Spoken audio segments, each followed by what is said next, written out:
Hyderabad parliamentary నియోజకవర్గానికి పోటీ చేస్తున్న బీజేపీ అభ్యర్థి మాధవీలతపై పోలీసులు కేసు నమోదు చేశారు.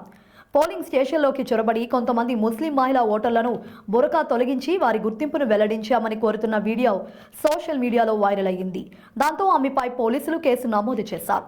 హైదరాబాద్ లోక్సభ నియోజకవర్గానికి ఎన్నికల రిటర్నింగ్ అధికారి, Greater Hyderabad municipal corporation commissioner Ronald Ross ఆదేశాలతో మలక్పేట పోలీసులు మాధవీలతపై కేసు నమోదు చేశారు. ప్రజా ప్రాతినిధ్య చట్టంలోని విధులను నిర్వర్తించకుండా ప్రభుత్వ ఉద్యోగిని అడ్డుకోవడంతో ఆమెపై కేసు నమోదైంది.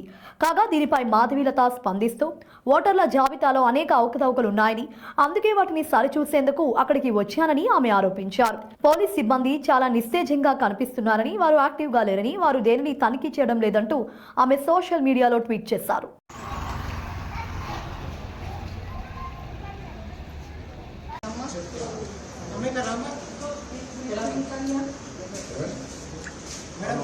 ये तो 38 है, आप 38 की कहाँ है? उठाइए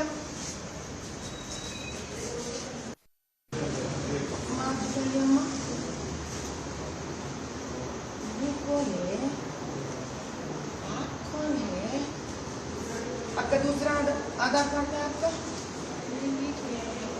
हाँ ये चलो पहले बनाई से कितने साल पहले बना ये?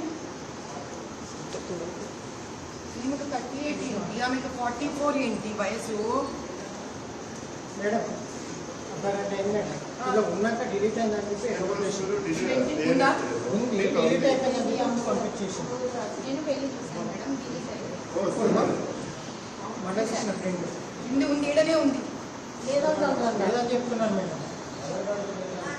ఇది తీసుకొని ఇంటి ఫైండ్ అవుట్ అవ్వద్దు. దీని ఫోటో తీసుకోండి, ఇది కనుక్కోవాలి మేడం. చెక్ చేసుకున్నాను మేడం ఇంతమందికి అడిగితే తీయనని చెప్పి ఒక్క నిమిషం అమ్మా. ఎక్కడి నుంచి కదా? గవర్నమెంట్ నుంచి కదా. ముందు నేనే నమ్మకూడదు, గుర్తుపెట్టుకోవాలి సంగతి.